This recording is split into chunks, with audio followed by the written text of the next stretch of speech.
Hello, Chesslovers.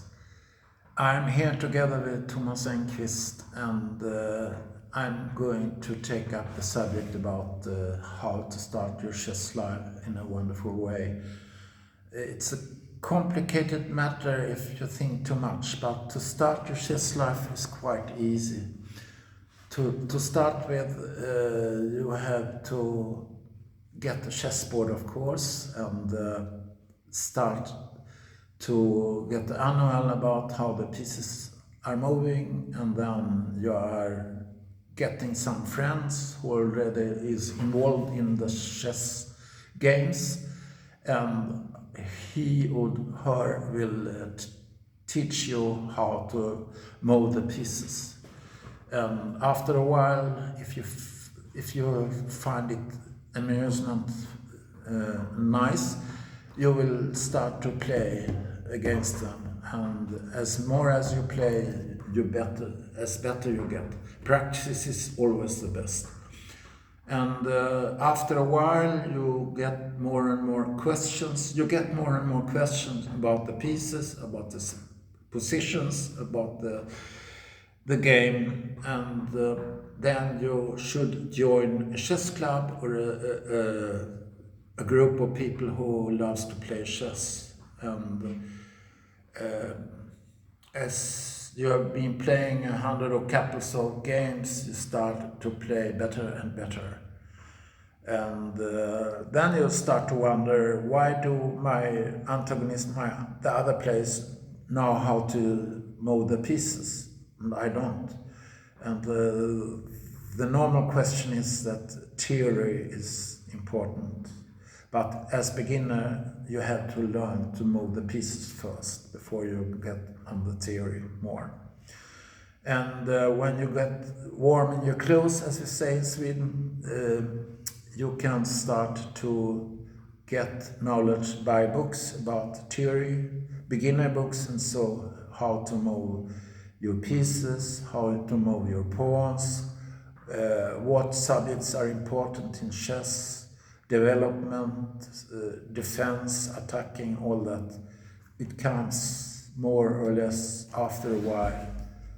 You get more and more questions, and you get more and more answers as more you know, as more you get knowing about it. And after a while, when you read some chess books, you will play better chess, and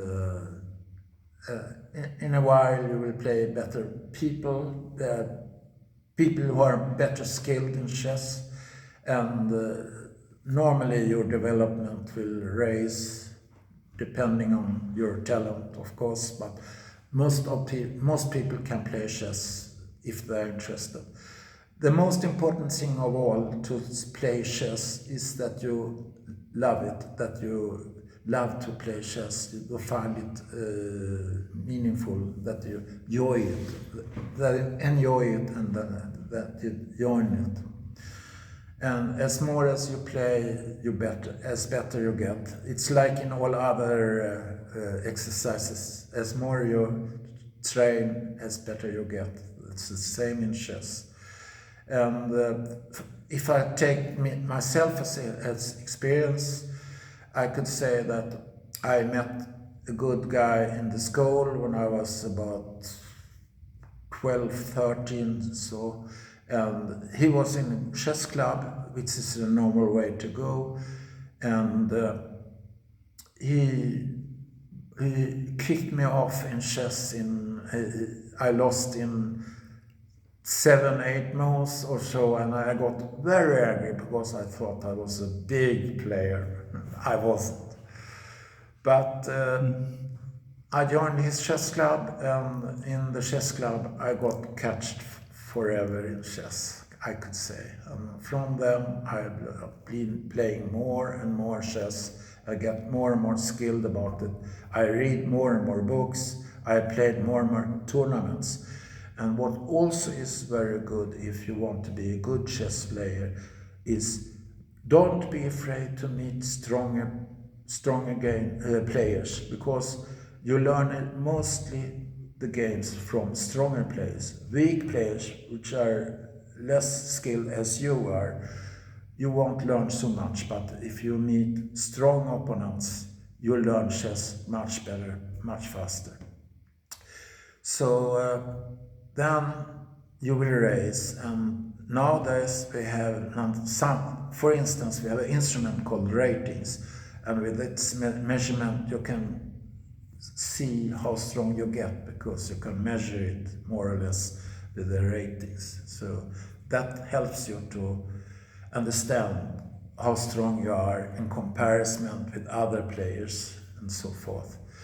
And for instance, Thomas Engqvist, which I'm in cooperation with in this channel, he has been in high national masters tournaments, and he can also tell you or tell you how he got in chess. But he will give me some questions now about how to get involved in chess and be better in chess. Or what do you say, Thomas? Yes, thank you, Björn. I'm curious about when you started in the chess club. Which piece did you learn to move first? Do you remember that?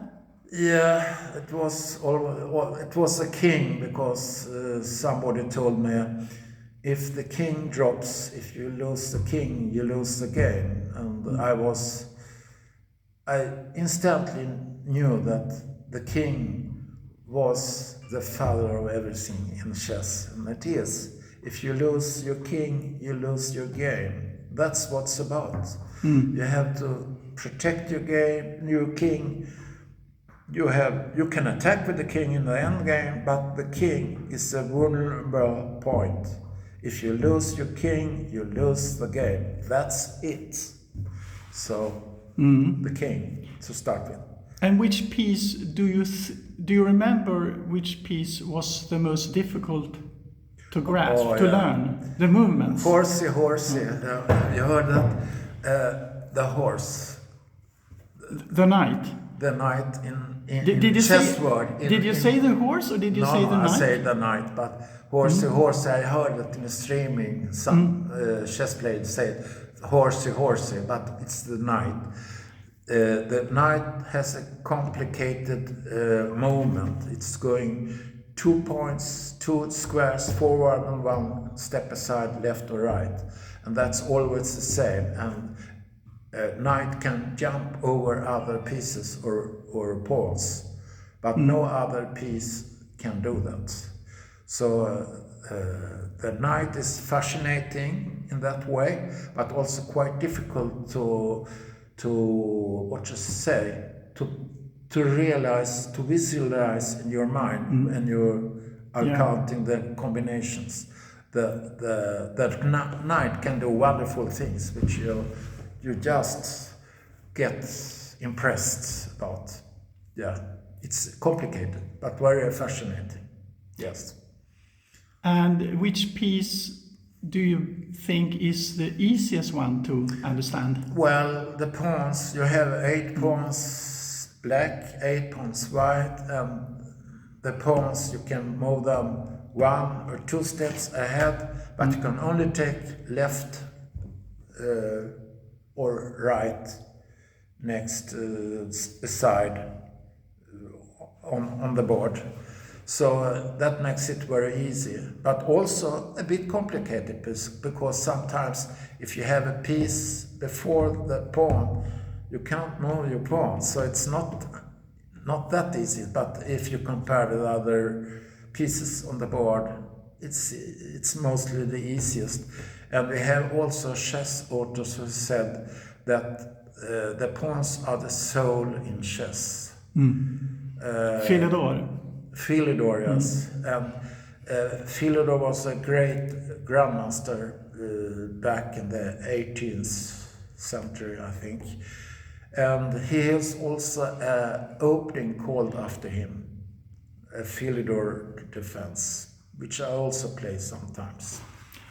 Yes. But how long time did it take you to become a reasonably good chess player? Well, I was not so talented as many others, but still I was very interested. So it took me at least, 4 or 5 years to get real good in chess. I mean, club player of good range. And how did you get good? In those 4 or 5 years? Practice. Some great chess players has said that you need to lose at least 100 or up to 1,000 games before you get a good player, because I think Capablanca said it too. I think yes. Capablanca said it too. You will lose a lot in the beginning of your career, but if you learn from your losses, you learn how to avoid your mistakes, and then you get better all the time. You have to lose to get better, because you learn from your mistakes, like humankind always does. So, yeah, that's the way we see it. Yes. So you learn from your mistakes in the beginning, and after a while, when you learn out of that and you learn the theory of chess more and more, you get better and better. What did you learn first? Was it opening theory, endgame theory, or perhaps middle game? That's, well, I shouldn't scare you, but there are 3 parts, almost 4 parts in chess, if you see the evolution from beginning to end. And you always start with the openings, right? And most of chess people looks at openings, but they forget after the opening comes a middle game, and after the middle game comes the ending. That's 3 parts, and they're fluently going into each other. But if you want to be a good chess player, you can't only play a good opening, because if you play a good opening and forget about the middle game, it doesn't matter if you are good in an opening. You will lose in the middle game anyhow. Or if you are good in openings and middle game, but have forgotten about the endings, I could say that half of the games goes to the endings at least, and you will lose there. So you have to study openings, which you do automatically. In the middle game, you will come into, well, if you like some kind of middle games, opening middle games or closed middle games and so, then you have to search for openings which suits these middle games. And then, of course, you have to learn what happens in the middle game when I slide over to the ending. And then you have to study endings too. And some of the endings we have are more important than others, but in my opinion, you have to learn the fundamental endings anyhow, and you do it by practice and by theory. Pawn endings, opposition. Of endings. And then you can also see from where arise this ending, from which middle game, which opening. So they have a red thread all the way from opening, middle game to ending. Yeah. So then we come over to the repertoire, and when you got experience to play good chess, you will choose your repertoire, and your repertoire is not only the opening, but it starts with the opening. The repertoire is what leads this opening to that middle game, to the ending, and then you can choose the kind of opening, middle game, endings which suits your style best, and try to get better and better all the time in this way. Yeah. So the most masters do that all the time. Yes. Yeah, so it's a personal aspect. It's a personal aspect. If you are attacker, if you like to attack, I would choose openings which are open, aggressive, but then you have to be aware of middle games which are open or very tactical. You have to like to be tacticians to count variations. If you are a slower player which like to be positional, you have to choose more positional openings which are slower and lead to middle games which are not so open, because open games are more fast, closed games are more slow, it takes longer time, and that leads to different endings as faults. But endings are endings. Some endings are easier to understand, some others are more difficult. So, but still, all this is together. And it has to do with your character. If you like to attack, if you like to defend, if you are a positional player, or if you like some kind of strategy, or if you are a tactician like Talbot or Shiro or other great tacticians. Yes. So one can say, yes. Yeah. So I won't make beginners too afraid. This comes natural. Don't be afraid of all what I said. Just start to play chess. Start to join a club, chess club. Start to meet people who loves chess. And the atmosphere, the people, the game will drag you in the chess life, and you will blow up, depending on your talent and so forth, and what you like in chess. Chess follows your personality all the time, so you can see on a game what kind of a people he is, if he's a calm people or is a wild people. So you can see it a bit in your way of playing chess, actually. But start very simple. Don't complicate it in the beginning. It comes natural as so. Yeah, that's what I would say. So if you are a beginner in chess, start to meet people who love chess. Start to go in a chess club. Start to read chess books, beginner books in chess, and start to get practice. Play chess with others, and don't be afraid to meet better chess players, because you will learn from them all the time. So that was the way I got a good chess player in that. Maybe you can recommend some beginners books next time. Next time I can do that, but the last word I can say is don't be afraid to start to play chess. Just do it. You become automatically better in chess if you start. If you don't start, you can never get a chess player. So you have to start. And don't be afraid. Just do it. That's my recommendation. You will love chess, I promise you. Thanks. Jag vet inte om min engelska var dålig eller då bra, men jag tror den var bra.